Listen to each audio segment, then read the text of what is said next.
Olá, pessoal. Voltamos com o nosso podcast Taço Conta. E, gente, esse ano 2024 a gente tem vários temas e assuntos picantes para você. E nós vamos começar esse ano com o assunto que é o assunto do momento para todos vocês que nos assistem, nos ouvem, né? E a gente queria primeiramente dizer, em nome da Taço, desejar um excelente 2024 para todo mundo, com muita esperança, muita alegria e muita fé aí que a gente vai precisar esse ano para começar com esse assunto de hoje. Bem, hoje nós vamos falar aqui sobre reforma tributária. Já é um amigo, um convidado que está sempre aqui com a gente, né? Vocês vão ver daqui a pouquinho quem é, mas nós vamos falar desse tema em duas partes. Então, nós vamos fazer uma introdução falando dos aspectos gerais e depois nós vamos entrar um pouquinho mais profundamente no linguajar que você vai entender com muita facilidade, com toda certeza. Bem, pessoal, não deixem de curtir nossas redes sociais, nosso Instagram, nosso Facebook, né? Nosso YouTube. Também o nosso podcast está no Spotify, no TikTok e, claro, não podíamos deixar de esquecer, a gente também está na rede SDP TV, é uma rede streaming de televisão, todas as terças-feiras, às 23 horas, horário de Brasília. E a partir desse ano a gente tem uma novidade, duas na realidade. Além de mudar de estúdio, né? A gente vai estar fazendo uma repaginação aqui no estúdio para o mês de fevereiro. A gente também vai estar colocando todos os nossos podcasts no site da Taço. Então vocês também vão ter acesso ao site da Taço. E lá no site vocês vão ter também os dados dos nossos convidados, contatos deles, para vocês entrarem em contato, né? Vocês entrar, fazer aquele network, né? E aí isso também gera negócio, né? Gera criatividade, gera assunto para você e, quem sabe, aí boas parcerias para sua empresa, para o seu negócio. Bem, gente, vamos lá então, né? Então, hoje, Alexandre Busato Fiorotti. Alexandre, obrigado por você estar mais uma vez aqui com a gente, falando de um assunto assim que está no momento e que vem, está muito em auge no último ano. Nos pegou de surpresa, não no sentido da aprovação, mas da forma como foi feito, e eu tenho certeza que você vai trazer para a gente um grande conteúdo. Só para recapitular que vocês já conhecem o Fiorotti, mas o Fiorotti é especialista em direito tributário, sócio da Fiorotti Advogados Associados, com atuação na advocacia preventiva, consultiva e de contencioso na área do direito tributário. É membro do Grupo de Trabalho da Fazenda do Espírito Santo, GTFAS, também do Grupo de Estudos do CRC Espírito Santo por indicação da OAB. Alexandre também é consultor tributário do Sincades, advogado da ACAPES e membro do Comitê Jurídico Tributário da Abras. E, claro, né, advogado tributarista brilhante aqui no nosso estado. Fiorotti, obrigada, né, por você estar aqui com a gente, por trazer esse tema, que é um tema à tona, né, um tema no auge, que não terminou, está longe de terminar. E aí já vou começar dando as boas-vindas, um excelente 2024 para nós todos. Vou passar a palavra para você também dar as suas vindas, as boas-vindas, fazer um pouquinho diferente hoje e depois para a gente entrar aí no tema. Obrigado, Carla. Obrigado pelo convite mais uma vez e um feliz 2024 para todos.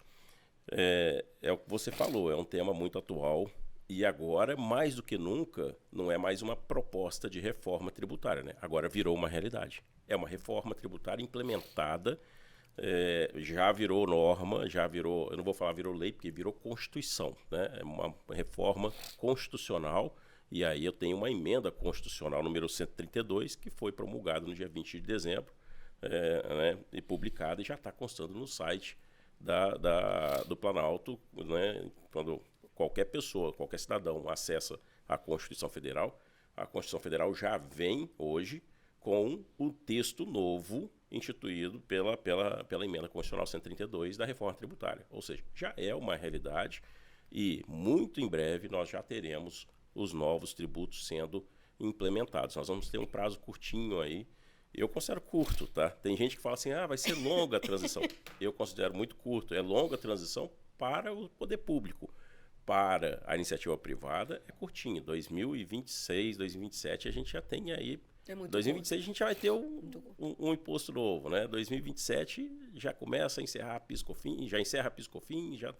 Então a gente vai ter muita novidade num tempo curto e vamos ter bastante trabalho. Classe de contadores, advogados, quem milita nessa área, departamentos fiscais e contábeis das empresas vão ter bastante trabalho pela frente. Gente, trabalho é bom, hein, gente? Mas tem que ter preparação, né, Fiorotti? Tem que ter preparação. Para a gente destrinchar um pouquinho essa reforma, Fiorotti, então vamos falar desses aspectos, né? O presente e agora o passado, vamos chamar ao contrário, né? O passado e o presente. Só que, para a gente ser prático, muita gente pergunta, já está em vigor? Já é aplicável? Primeira pergunta que eu quero te fazer. Já, tecnicamente falando, já está em vigor. Já está em vigor. E já é aplicável. Só que nós falamos o seguinte, toda lei ela tem um período de transição, né? Então, E tem que ser regulamentada. Exatamente. Né? Então, ela demanda uma regulamentação e ela tem prazos para isso. Então, veja, a primeira fase da reforma tributária, que aconteceu, foi aprovar a reforma tributária. Aprovou-se. A reforma tributária virou uma realidade. Nós não temos mais aquela dúvida, acontecerá ou não. Nós teremos novos tributos e a extinção de tributos antigos. Ponto. Agora começa a segunda fase, que vai nesse ano, que é a regulamentação por meio de leis complementares. Perfeito. Então, nós precisamos dessas leis complementares porque a Constituição ela traz parâmetros gerais, né, fundamentos. Agora, é a nossa carta magna. É a nossa Agora carta a gente magna. tem que ter as nossas bases, nossas leis complementares, instruções normativas. Aí nós vamos ter um emaranhado de complementos. Exatamente. Porque a reforma ela não é simples, como muitos acham que é, né? Reduziu, diminuiu o tributo, né? Mas nós vamos entrar um pouquinho, gente, nós vamos adentrar um pouquinho nesse assunto também. Então, o sistema tributário atual, a gente tem aí 5 tributos, né? Indiretos, que é o PIS, a CONFINS, né? O ICMS, IPI e o ISS. E a atual, né? Quer dizer, esse é o que a gente tinha, vamos continuar tendo, como você falou, durante aí 26, 24 com certeza, 25 com certeza, o 5, e aí 26 já começa a ter uma alteração, 27 já começa a ter uma alteração. Como que vai ficar esses 5 tributos com a nova reforma agora? A ideia inicial, Carlos, era substituir esses 5 tributos, tá? Okay. Os 5 tributos antigos por 2 tributos novos. O IVA dual, que na verdade ele se desdobra em outros 2, né, que é o IBS, o Imposto sobre Bens e Serviços, devidos a estados e municípios, e a CBS, devido à União, e o imposto seletivo. Então nós teríamos um IVA dual e o imposto seletivo em substituição aos 5. Essa era a ideia inicial. Não foi assim que aconteceu. Por uma dificuldade de negociação variar, no Congresso. Né? Exato. Assim, a gente estuda, acha que sabe tudo. Quando a gente acha que está tudo certo, muda tudo de novo. Muda tudo de novo. E o que se aprovou ao final foi a extinção, sim, do ICMS, do ISS, do PIS e COFINS. Nós vamos ter os 4 tributos extintos. Nós vamos ter a implementação do IVA dual, IBS e CBS, mais o imposto seletivo e a manutenção do IPI. As pessoas, ainda hoje, eu estou vendo que as pessoas estão com a ideia de que o IPI será substituído pelo imposto seletivo. Não será. O imposto seletivo é um imposto novo, é um imposto conhecido popularmente como imposto do pecado, né? Mas o IPI, ele foi necessário que se mantivesse o IPI para servir de instrumento de fomento à Zona Franca de Manaus. De maneira tal que os produtos que são produzidos na Zona Franca de Manaus continuarão tendo IPI incidente nas operações de industrialização fora da Zona Franca de Manaus. Então o IPI continua. O IPI continua. Não foi possível extinguir o IPI, entendeu? Então nós teremos, de 5 tributos, nós teremos 3, vamos colocar assim. Tá. O IVA dual, que se desdobra em 2, e mais o imposto seletivo e o IPI. Se a gente considerar o IVA dual, que são 2, então nós teremos de 5, 4. Não houve tanta mudança assim. A gente poderia dizer, Fiorotti, que houve uma mudança de conceito no sentido tributário. Então, eu tinha no Código Tributário tributos indiretos, onde eu tinha lá um conceito de que o ISS era o imposto sobre serviço que é destinado para o município, o ICMS é o imposto sobre circulação de mercadorias e serviços que era destinado ao Estado, e aí a gente tinha o PIS, a CONFINS e o IPI, que eram diretos pagos para o governo federal. Como é que vai ficar isso agora? A gente pode dizer na prática, que houve uma mudança conceitual da incidência desses tributos, considerando aí agora o IVA dual e o imposto seletivo? Não houve uma mudança conceitual nesse sentido. Como você bem disse, basicamente nós temos o imposto sobre consumo, o imposto indireto, né, que a gente fala, o imposto direto sobre a renda, então, e temos os impostos sobre a propriedade, né? Esse conceito ele continua. O IVA dual, mais o imposto seletivo e o IPI, eles serão tal como o PIS, o COFINS, o ISS, o ICMS, eles serão impostos indiretos ou impostos sobre consumo, e isso não muda. Tá? O que muda é a metodologia de cálculo, de apuração desses tributos para tentar simplificar, porque quando a gente pega aí um ICMS, ele tem regras, o ICMS ele tem, eu costumo dizer que ele tem uma lógica muito bonita. Eu gosto muito de ICMS, é o tributo que mais me fascina. Tem doido pra tudo. Porque quando alguém fala, ó, eu só conheço 3 pessoas que falam isso. Você, Renata Santana e Paganini. Isso é coisa de doido, você sabe, Não, né? mas ele tem toda uma lógica por trás. As dificuldades do ICMS residem exatamente nos detalhes das exceções, né? Então, assim, que são muitas. Então, isso dificulta muito a apuração no dia a dia. O imposto sobre serviço, que deveria ser mais simples, ele também traz uma série de complexidade em função da determinação do local do recolhimento, né? Tipo de serviço, deduções. Exatamente, isso tudo vai as acabar, deduções. né? Isso vai diminuir bastante essa litigiosidade que hoje existe no ICMS, no ISS e no próprio PIS e COFINS também, o que gera crédito, o que não gera. Isso tende a reduzir bastante. Então, sob esse aspecto, a reforma tributária merece aplauso. Então, o conceito acaba se mantendo, aquele conceito que você disse, mas a forma de apuração, isso daí tende a ser simplificado. Perfeito. Então a gente vai ter, vamos começar pelo IVA dual, né? Então, o IVA dual a gente vai ter o IBS, a CBS. Como que vai funcionar? O que as empresas têm que se preparar? Porque assim, a gente está falando de 2 anos. 2 anos passa muito rápido, né? Então, 2026 a gente já entra aí, vamos ter o ano de 24 todo e 25 para que as empresas se preparem. Essa preparação, claro, há um aumento de custo administrativo, porque você continua trabalhando com uma forma de tributação, mas já tem que se preparar para a nova que está vindo. E essa mudança e custo administrativo não influencia só no valor do preço do produto, porque as empresas já estão se antecipando aí, né?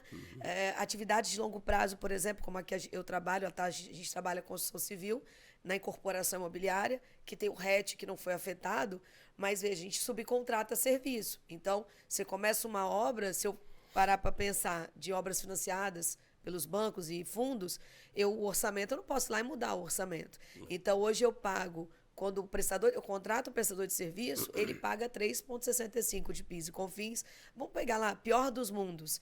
Esse cara não é do Simples, ele paga 16,33 ou 11,33 de imposto, tá? Considerando os 5 tributos, PIS, COFINS, ISS, Imposto de Renda e Contribuição Social. Ele vai continuar pagando imposto de renda e contribuição social nos seus 2,88, mais ou menos, né? Isso. Porque imposto de renda e contribuição social Não mudou ainda. Mais os 3,65 mais o ISS, 8 vai passar para quanto? E aí, como é que eu vou colocar isso, por exemplo, no meu custo orçado de um empreendimento que eu estou vendendo uma unidade, que você já comprou um apartamento, que eu não posso aditar, porque não existe você comprar um apartamento e ter um contrato igual tecnologia. Se houver aumento de carga tributária, eu repasso para você. Prédio não tem isso. Você lançou um empreendimento com custo, o seu preço de venda é o mercado que determina e aquele custo ele já está instituído. Então, quem lançar obras, estou falando na minha área, quem lançar obras no ano de 2025, por exemplo, que a obra vai terminar em 27, em média, 3 anos, né? 25, 26, 27, cara, pensa o trabalho, a estrutura e o planejamento que essa incorporadora tem que ter. Exato. Ao ponto que quem presta serviço, que é o construtor, né, que é quem faz a terceirização, apesar dele poder repassar isso, ele tem que se preparar em termos de contrato, tem que ter negociação, porque vai aumentar no meio do caminho. Sim. Então, eu queria que você comentasse primeiro sobre esse reflexo, né? O que você pensa disso, porque a gente não pode deixar para a última hora. Quando a gente falar para o empresário, 2026 o primeiro, ele, então não vou me preocupar com isso agora, não. Pois é. A gente tem, e você tocou em assuntos importantíssimos, que as pessoas não estão preocupadas nesse momento. Eu, pelo menos, não vi muita gente se preocupando com isso, mas eu já começo a me preocupar e vejo também a sua preocupação, ela é muito fundamentada. Por quê? Se você levar em consideração que essa reforma tributária ela muda questões estruturais na apuração de tributo, com impacto na formação de preço, com impacto no custo, né, você tem que imaginar o seguinte: vai impactar relação comercial, vai impactar a relação com funcionários, que os funcionários vão ter que começar a se habilitar a entender melhor essas questões. Né? Prestadores de serviços vão ter que se especializar nesses novos tributos para poder orientar seus clientes. Então, veja, quando eu falo de contabilidade, advocacia, departamento fiscal de empresa, departamento contábil, o pessoal vai ter que se especializar. E essas questões que você está colocando serão desafiadoras, porque, veja, como é que eu vou pegar para um cliente e falar no meio do contrato que, olha, mudou a forma de tributação, mudou a carga tributária e agora o preço que era X passa a ser Y, X mais um percentual aqui. Isso não é muito simples, não numa realidade de Brasil. No exterior, Verdade. a gente vê, é muito comum, né? Você vai contratar um serviço ou um bem, ou comprar um bem, é muito comum você... quanto é que é? 1.000 euros. Um seguro de um carro. Na hora que você vai passar o cartão de crédito lá, sai 1.100 euros. Aí na hora você se toca, porque é o imposto que está sendo adicionado na hora, né? Vai ser assim aqui. O imposto vai ser calculado por fora aqui. Mas essa não é uma cultura do Brasil. E aí, como é que a gente vai fazer? Algo que a gente As pessoas vão estranhar muito, né, Fiote? Vão estranhar.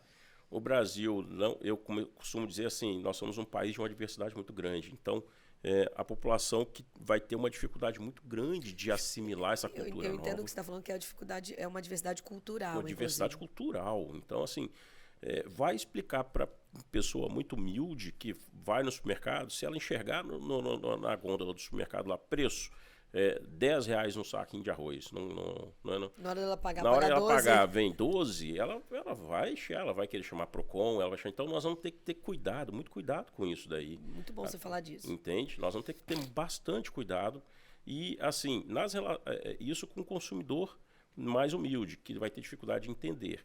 Nas relações comerciais entre grandes empresas e tudo mais, seguramente o que vai acontecer o pessoal vai adicionar lá, vai colocar cláusula em contratos que o preço do produto ou do serviço é tanto e que será adicionado do tributo correspondente. Então, assim... Contratos de longo prazo. Contratos de longo prazo. Então, vai se prever seguramente como Inclusive, hoje. E aí é um trabalho para o jurídico, né? Que tem que analisar a legalidade de você colocar isso em contratos futuros, né? Exato. Tipo, a gente, por exemplo, né? Advogado e contador. Contratos novos que a gente fecha. Porque, por exemplo, eu não tenho essa cláusula contratual no meu contrato. Contratos novos que eu fechar de contratos com prazo indeterminado. Se eu, como contadora, já sei que vai aumentar, em serviço é comum colocar, né? Para o repasse. Em venda, não. Em venda, não. Então, esse é mais difícil. Fiorotti, o IVA dual, IBS e CBS, o que mudou? Como que vai funcionar? Você colocou de forma bem direta aqui, né?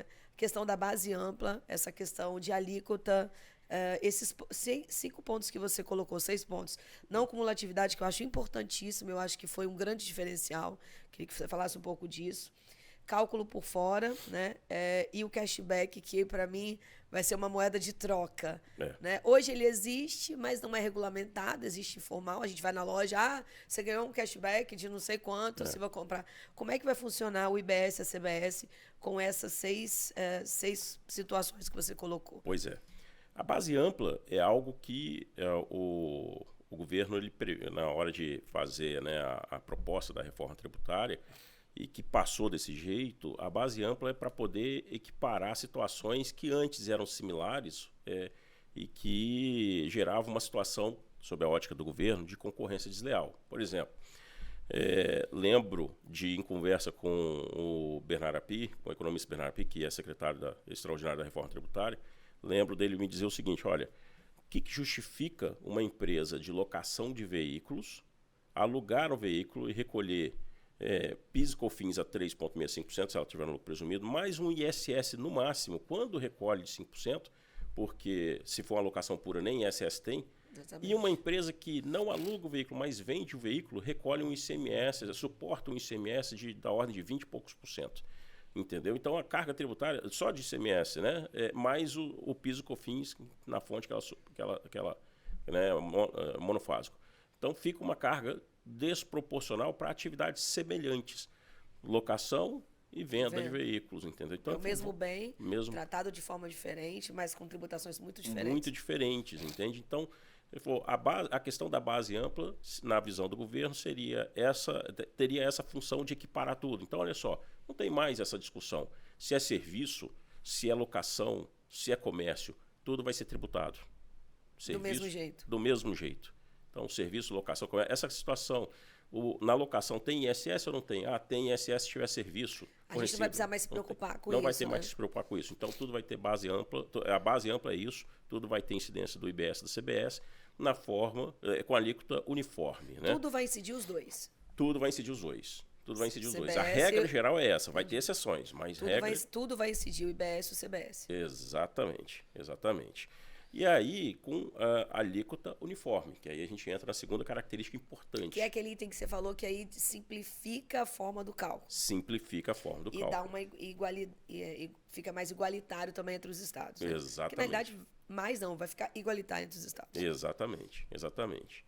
E aí a gente entra na questão, um segundo ponto muito importante, um aspecto muito importante do IVA dual, do IBS e do CBS, que é a alíquota uniforme. Que as pessoas falam o seguinte, alíquota única. Não, não é alíquota única. O termo correto é alíquota uniforme, por quê? Cada ente vai ter, tributante vai ter a possibilidade de instituir sua própria alíquota, União, Estado, município. A soma dessas 3 subalíquotas, vamos chamar assim, é que vai dar origem a uma alíquota de incidência única ali, né? Por isso que não tem alíquota ainda? Por isso que não tem alíquota ainda. Sem prazo para Sem poder... prazo ainda, vai vir lei complementar e Senado, resolução Mas não do tem Senado. nem ideia, tipo, de quanto que do PIS e COFINS, por exemplo, que juntou aí na CBS, como que vai ficar? Um e outro isoladamente a gente não tem ideia, mas o montante geral. O governo federal estima uma alíquota uniforme da ordem de 27%. É muito alto. Somado o IBS e CBS. O IVA. Então, assim, o IVA geral, 27%. Exatamente. 27%, 28%, podendo ser... Vai ser a terceira maior do mundo de todos que tem IVA. Exatamente. Então, assim, não vai ser simples, né? Explicar isso para o cidadão. Mas o que a gente percebe, assim? Essa questão da alíquota... eu vou poder ter alíquotas diferenciadas? Vou poder ter. Eu terei. Por exemplo, se eu comparar o mesmo produto ou serviço, Vitória e Vila Velha, eu poderia ter alíquota diferenciada. Por quê? Imagine que, para esse produto ou serviço, a alíquota devida à União, fixada pela União e pelo Estado do Espírito Santo, será a mesma. Terá que ser a mesma. Assim, a União vai fixar a alíquota dela, o Estado a alíquota dele.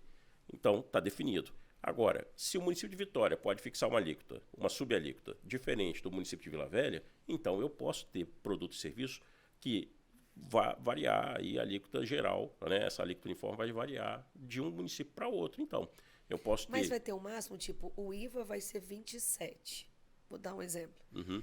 Dentro dos 27, olha, se eu prestar serviço no Espírito Santo, o CBS vai ser 20, o IBS vai ser 3 ou 4, pode variar isso? Não. Ou pode passar de 27, ou pode ser menor? Porque senão a gente vai ter tributações diferentes do mesmo jeito. Não, o que vai acontecer ali na prática? Não vai ter teto, não vai ter limite. Mínimo ou máximo. O que vai haver se a União, vamos falar em termos exemplificativos, se a União fixar lá a alíquota da CBS, que substitui PIS e COFINS em 9%. Ok. O Estado do Espírito Santo fixar em 10% a sua alíquota de ICMS. A sua subalíquota que vai compor o IBS. Né? Então, nós já temos 19%. Aí imagine que o município fale o seguinte, olha, eu quero 6%, o município de Vitória. Então, deu 25% aí. Perfeito. Tá? A soma dos 3. Vila Velha pode falar o seguinte, olha, Vitória colocou 6%, mas eu aqui, para mim, eu quero 5% só, 24%. Então, aquele mesmo bem ou serviço que lá em Vitória seria tributado a 25%, vai ser tributado a 25%, em Vila Velha vai ser tributado a 24%. Aí eu vou pagar... Então, entendi. vai dar menos. Aí eu vou pagar uma guia única, porque é imposto federal. Sim. Né? Vou pagar uma guia única, vai para o governo federal e ele distribui de acordo com as alíquotas? Exatamente. Aí você não concorda que pode acontecer... Desculpa, assim, mudar a pergunta no meio do caminho antes de você terminar. Mas você não concorda que pode criar uma concorrência ainda assim entre os municípios? Por isso que eu tenho divulgado o seguinte, algumas dificuldades nós teremos e alguma guerra vai existir. Não vai haver essa guerra fiscal que existe hoje, Sim. mas tão alguma grande, coisa vai assim, acontecer. Tão clara, assim, exato. Entendi. Então, por exemplo, no comércio fica muito simples o seguinte, comércio, qual é o local de tributação do comércio? Onde foi vendido. Ok. Então, se o consumidor de Vitória sair de Vitória e vir para Vila Velha comprar aqui, porque aqui a subalíquota do município ficou menor do que a de Vitória, né? Ele não tem que fazer Vitória. Acabou. Ele atravessa a ponte, vem aqui e compra um pouco 1% mais barato, 1,5% mais barato. Vai depender da subalíquota aí de cada município, né? Agora, Agora, material de construção, por exemplo, não vai ter diferença. Agora, material porque de construção Estado, vai ter. Aí, material de construção. o Estado inteiro vai ter uma alíquota única. Vai ter uma alíquota única ali. Mas mesmo de um município para outro pode mudar, porque a lógica é a mesma. Eu falei de supermercado, mas imagina uma loja de material de construção aqui e outra lá em Vitória. Com todos eles juntos. Exatamente. Entendi. Então pode ser que eu vou pagar 24 aqui, 25 lá. Exatamente. Então, vai criar uma disputazinha entre os municípios, na realidade. Vai criar uma disputazinha ali, exatamente isso. Agora, o que fica para a gente de dificuldade? Imagine serviço. Pense no serviço. A lógica do IBS e da CBS é que serão tributos devidos no local do destino, na destinação, não mais na origem, né? Como é hoje a regra geral do ISS é na origem. Aí eu te falo o seguinte, onde é o destino? O destino é numa situação de um prestador de serviço... de direito, por exemplo, de advocacia. Direito. Onde é o serviço? É onde está o escritório de advocacia, é onde está o tomador do serviço. Você entende? Isso não ficou claro ainda pela emenda constitucional. Isso vai ter que vir definido em lei complementar. Então, assim, espero que a lei complementar venha de maneira muito clara para definir. É uma regra única. É onde está o tomador de serviço. Ponto. Ou é onde está o prestador de serviço. Isso vai ser difícil deles analisarem, porque... Hoje a gente tem aquelas exceções, que é o local da prestação de serviço, quando tem aqueles itens da Lei Complementar 116, que trata lá dos itens 3 a 7, que são serviços ligados à cessão de mão de obra, alocação de mão de obra. Hoje a gente tem essas excepcionalidades, que são muitos. Pois é. Muitos, né? Mas, por exemplo, outros a gente hoje já consolidou, que é no local da empresa, a sede da empresa. Porque não tem como você estruturar isso, mas tem municípios, por exemplo, estados, que tem municípios que não aceitam. Por exemplo, serviço de auditoria, eu tenho no Rio de Janeiro, ter como se fosse uma filial no Rio, eu tenho que ter uma inscrição municipal no Rio. Senão você é bitributada. Exatamente, porque o Rio cobra lá, né? Então, se eu fizer auditoria, por exemplo, que é um serviço que eu posso fazer na minha empresa aqui, de online ainda, eu tenho que ter a inscrição municipal lá e pagar lá o ISS. Senão, eu vou pagar aqui e vou pagar lá. Então, isso vai ficar... se eles não deixarem isso muito claro, como você falou em lei complementar, vai gerar mais confusão. Vai gerar mais confusão. E aí, o que a gente vê? Quando a emenda à Constituição fala de recolhimento no destino, e aí a gente entra no terceiro aspecto importante do IVA dual, né, dentre aqueles 6 que a gente falou inicialmente aqui, você citou, olha o que diz a emenda constitucional. Lei complementar disporá sobre os critérios para a definição do destino da operação, que poderá ser, inclusive, o local da entrega, da disponibilização ou da localização do bem, o local, aí, isso é na comercialização. Nós estamos falando. Agora vamos para serviço. O da prestação ou da disponibilização do serviço, ou do domicílio, ou da localização do adquirente. Que é o que hoje tem na lei, só que ela já define. Só que aí eu fico me perguntando o seguinte. Da prestação... É muito ou, gente. O local da prestação pode ser o local da prestação ou da disponibilização do serviço, ou o local do domicílio, da localização do adquirente.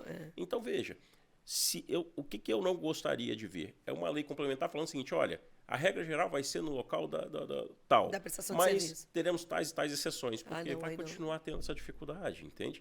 Então, cria uma regra. Ou é no local da prestação, aqui, ou é no local do adquirente. Ou no local do adquirente. Que é mais fácil, uma coisa ou outra. Uma coisa ou outra. Simplifica, gente.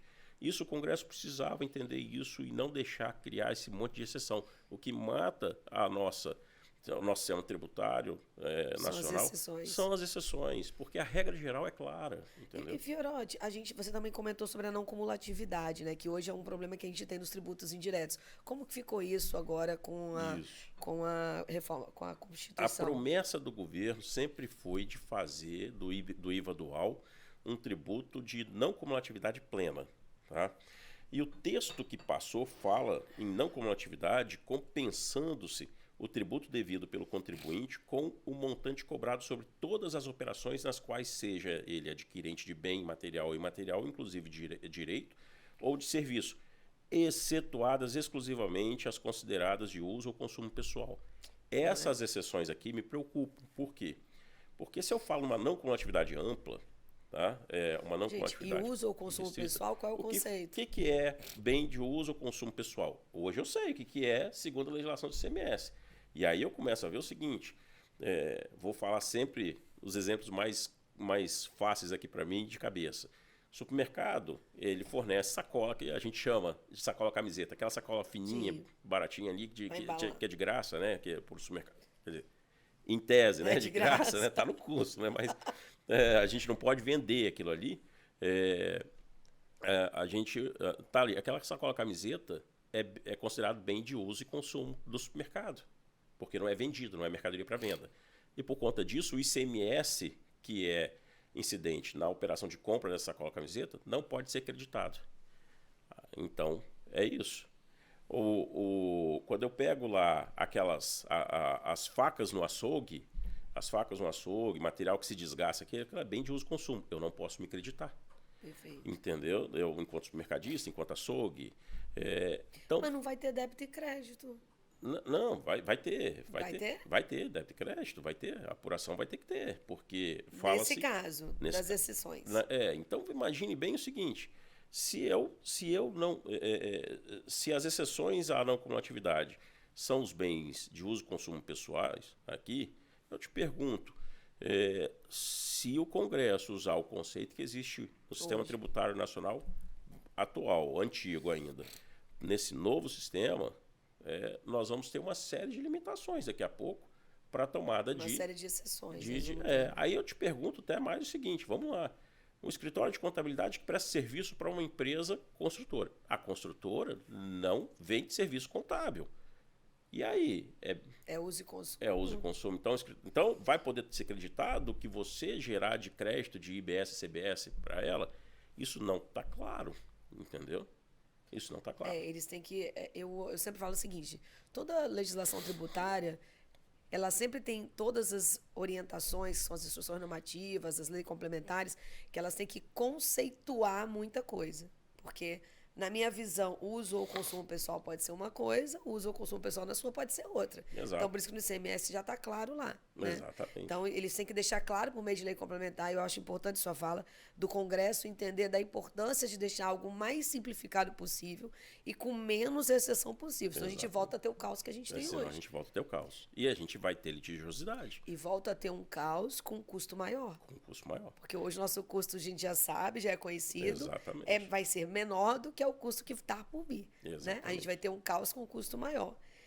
E como é que fica o cashback? Pois é, esse O que é, primeiro, né, gente, que muita gente não sabe, o que é cashback? Para efeito de IVA dual. O cashback é a promessa da devolução de parte do imposto sobre alguns bens e serviços essenciais para uma parcela da população que não está definida.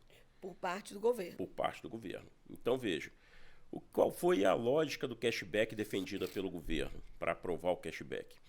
É que, para o governo, imagine bem um cidadão comprando, um cidadão de baixa renda, que ganha um salário mínimo, comprando 1 quilo de carne, e um cidadão milionário comprando 1 quilo de carne. O mesmo quilo de carne. O mesmo quilo de carne. O impacto tributário seria exatamente o mesmo em termos de reais, mas imagine que para quem ganha um salário mínimo, pagar 27%, 25% de imposto no quilo da carne... porque agora o imposto é por fora. Né? Que vai ser por fora, é muito mais significativo e impactante do que para aquele que é milionário, que ganha lá uma fortuna todo mês. Né?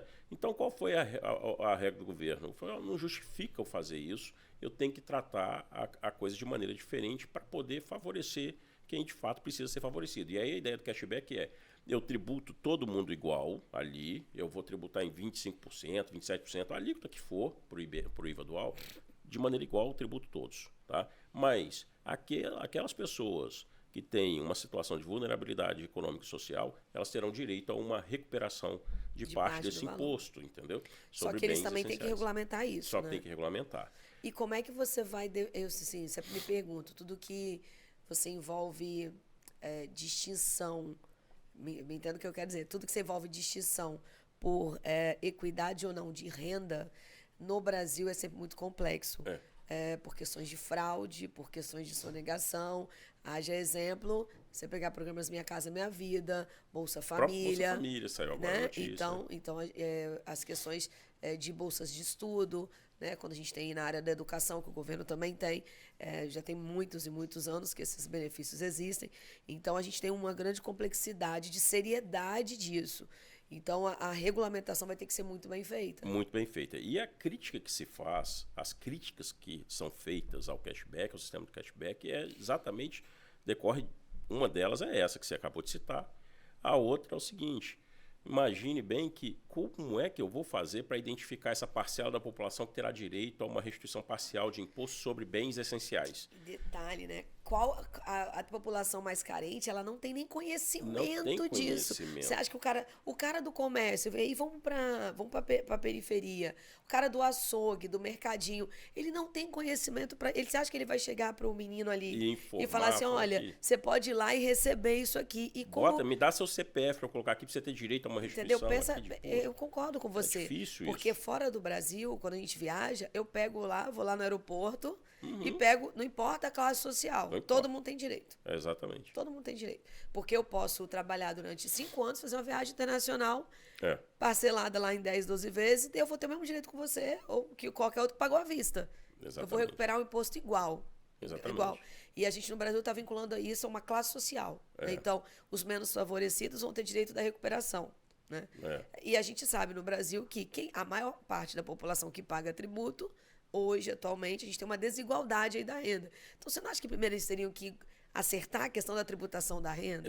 Exato. Essa é a crítica fundamental que as pessoas fazem. Minha humilde opinião, eu não sou advogada, tá, gente? Minha humilde opinião. Na minha visão, teria que ter um ajuste primeiro da tributação da renda nesses 2 anos, antes da implantação disso em definitivo. O Brasil, ele tem a característica de pegar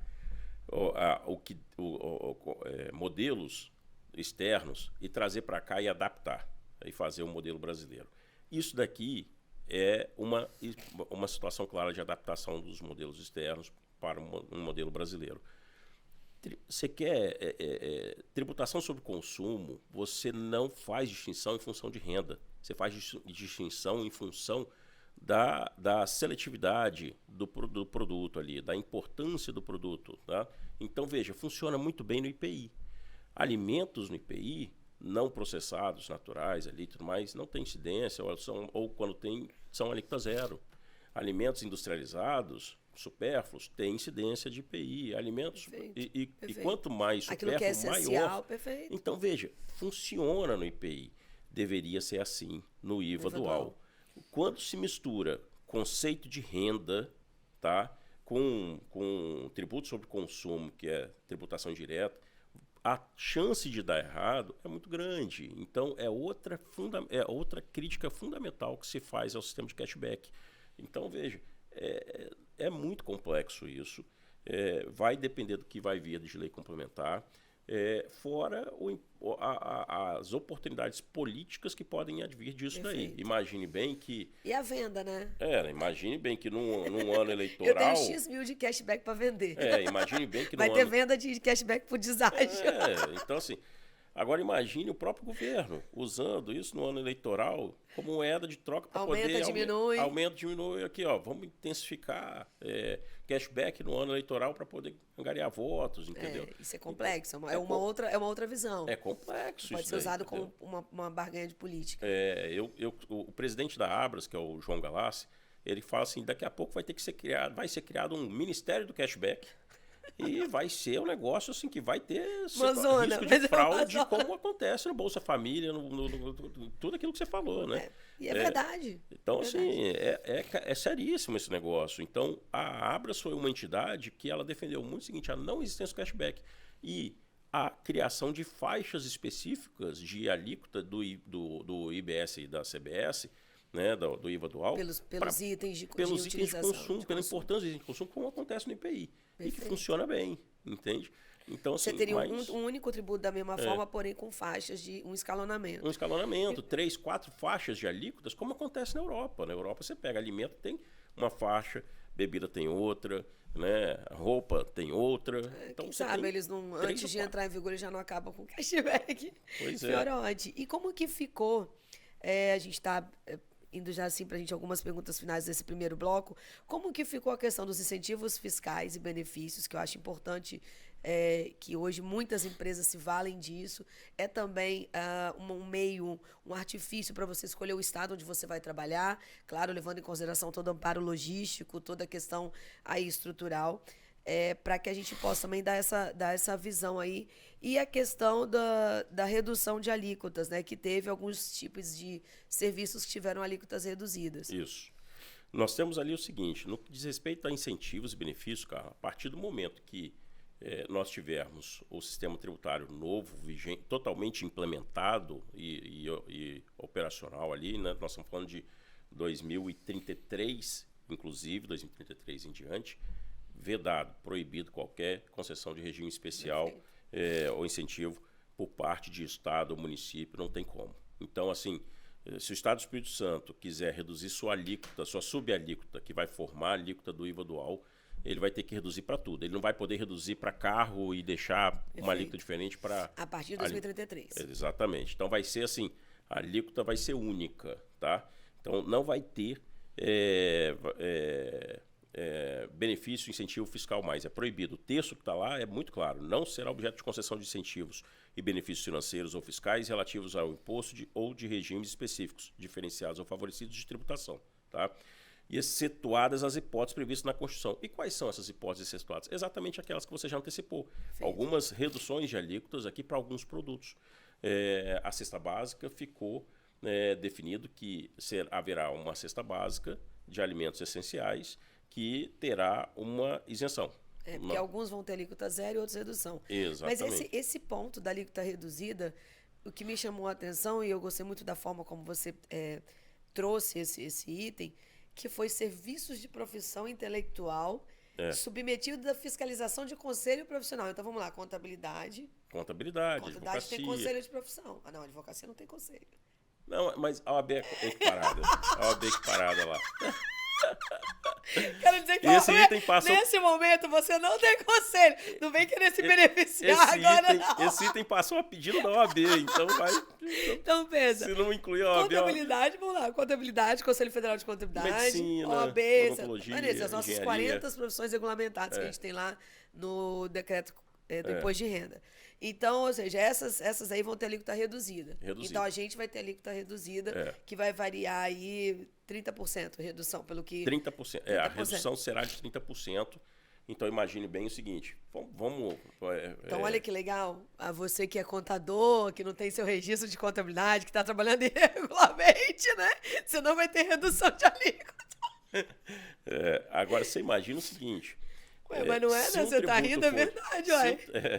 Imagine que se o tributo for de... Se o IVA dual tiver uma tributação, uma alíquota uniforme de 25%, 30% de redução para os serviços, para esse tipo de serviço, de profissão regulamentada, isso daí nós estamos falando em reduzir o quê? Vai reduzir de 25%... Quase um terço aí, né? 7,5% de redução. Então você vai ter uma carga tributária um pouco reduzida, mas ainda assim impactante, porque você imagina o seguinte, hoje eu tenho a advocacia tem 3,65% de PIS/COFINS e quando tem ISS por alíquota variável, no máximo 5%. Okay. Então 8,65%. Vamos pegar sempre a máxima, 8,65%, certo? Vai para 27%.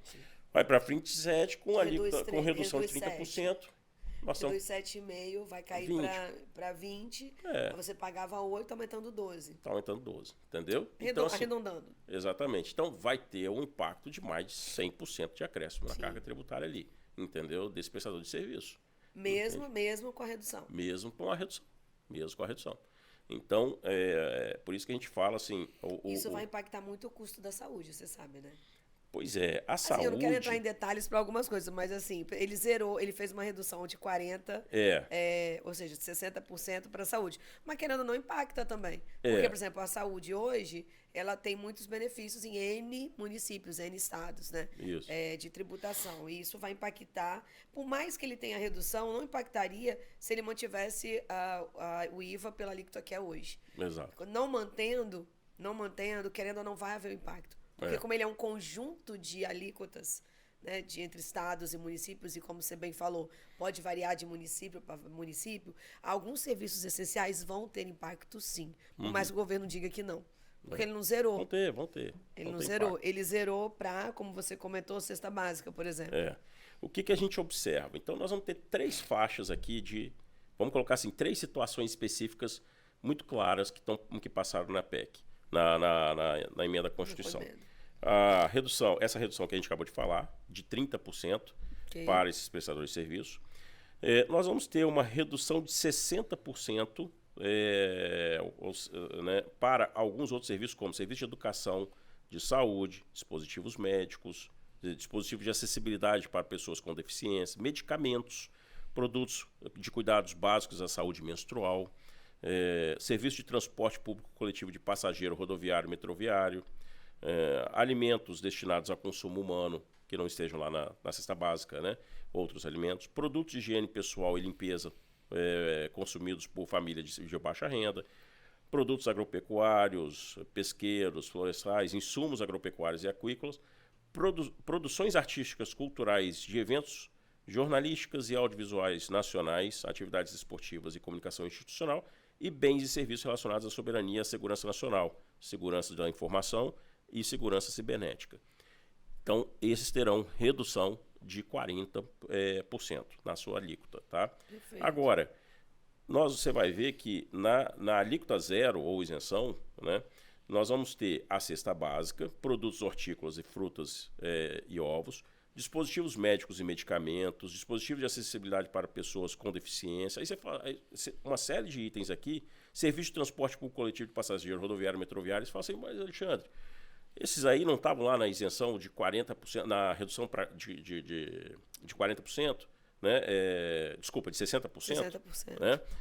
Estão, mas a própria emenda à Constituição traz a possibilidade deles terem uma isenção até maior. Então, vai depender também de lei complementar. Exatamente. Então, veja, a previsão regra geral, que eles tenham uma redução de 60%, mas a própria emenda fala que o poder público poderá conceder a isenção total, entendeu? Uma alíquota zero para alguns produtos e serviços que estão previstos lá com redução de 60%. Então, por isso que a gente vê que pode haver modificações aí dessas possibilidades com base aí após as regulamentações. Exatamente. Fiorodi, a maioria das empresas que a gente tem hoje no nosso país são Simples Nacional. Como é que elas ficam? Empresas do Simples Nacional, elas terão 2 possibilidades. A primeira possibilidade... vai se manter o regime, né? Vai se manter o regime do Simples Nacional. Nós vamos precisar de legislação, que a lei complementar trate as empresas do Simples Nacional. Por quê? A empresa do Simples Nacional, ela vai poder se manter no Simples Nacional para tudo. E aí, hoje, o que a gente tem no Simples Nacional? Né? O imposto de renda, a contribuição social, as contribuições previdenciárias. Nós temos o ICMS, o ISS, o IPI. Está ali, o PIS, COFINS, está tudo ali. Ela vai poder se manter no regime unificado para todos os tributos, inclusive o IVA dual. Tá? Ela vai poder se manter lá para ele. Mas, nesse caso, ela vai ter o crédito dela. Ela não vai tomar crédito e ela vai conceder um crédito pequeno, então, como ela concede hoje no ICMS, né? Crédito pequenininho que está lá, né, dentro segundo a tributação dela.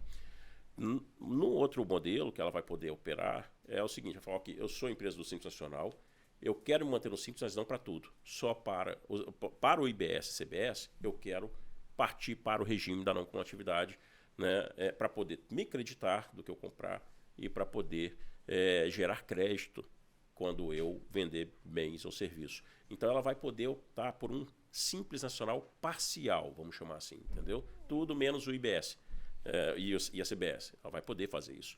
Cada empresa do Simples Nacional vai ter que fazer conta. Imagine bem que... Provavelmente eles devem aumentar o limite também, não?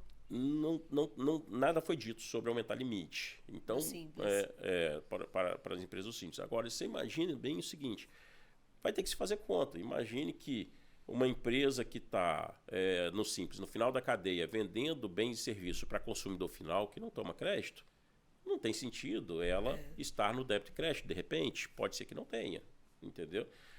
Porque ela não vai gerar crédito. Mas pode ser que tenha sentido se ela tem... E dependendo de como ficar a reforma para o imposto de renda, que eu acredito que eles vão fazer nos próximos 2 anos, com toda certeza, segundo o governo federal, o Haddad, o ministro da Economia, ele, vamos dizer, levantou a situação de já fazer uma proposta em março, prévia, né, para efeito de mudança de imposto de renda. Então, dependendo das alíquotas, porque ele já deixou claro que tem que aumentar a arrecadação, então, dependendo das alíquotas que forem propostas, dos itens que tiver incidência, de repente, o Simples Nacional pode ser que nem vale mais a pena, né? Nem vale mais a pena, dependendo do tipo de serviço, da atividade. Pois é. Por que você falou que o Haddad falou que vai mandar um projeto, alguma coisa, em março? Ele falou que Porque a emenda constitucional já traz, essa reforma já trouxe prazos para o governo federal trabalhar. Por exemplo, as leis complementares para a regulamentação do IVA dual, 180 dias o governo federal tem para apresentar o projeto de lei das leis complementares. E para essa reforma tributária já trouxe a previsão, a obrigação de que no prazo de 90 dias, até 90 dias, o governo deverá encaminhar ao Congresso os projetos de lei de reforma da tributação da renda. E da folha de salário. Então, necessariamente, até março, o governo vai ter que mandar para o Congresso projeto de lei para reformar imposto de renda e contribuição previdenciária, tributação da folha, entendeu? Então, até março nós vamos conhecer o que o governo federal pensa de uma reforma estruturante da renda e da folha de salários. Então, assim, tem muita coisa para vir e serão novos desafios. A gente tem que ficar ligado, né, Alexandre? Tem que ficar antenado nas notícias e preparar as nossas empresas, nossos clientes, para poder enfrentar tudo isso e a empresa se manter no mercado, né? Exatamente isso. Fiorotti, a gente está chegando no final aqui do primeiro bloco, então só para recapitular, gente, para a gente entrar no segundo, né? Nós falamos primeiro aí do que é o nosso modelo antigo, 31 de dezembro, que vai permanecer enquanto outro não é regulamentado até 2025, para começar o outro ser implantado efetivamente em 2026, mas já está valendo, como a Alexandre bem explicou. Então, a questão do IVA dual aí, né, do imposto seletivo. Então, também ele comentou aqui de como era o sistema antes e como vai ser, né, e as exceções. Também comentamos do prazo de implantação, o Fiorotti comentou aqui. Também foi falado aí das reduções e isenções, né? Também dessa questão aí do IVA dual. E no próximo bloco, a gente vai tratar aí da questão do imposto seletivo, né? E vou fazer umas perguntinhas também para o Fiorotti de como está a visão dele dessa questão de alguns tributos incidentes sobre transmissão de bens, sobre renda, sobre herança, que isso está sempre na caixinha aí, essa caixinha preta aí da nossa... Que foi tratado na reforma. Que foi tratado na reforma. Então a gente volta no nosso próximo semana, tá? Com mais notícias para vocês sobre reforma tributária. Até já, pessoal!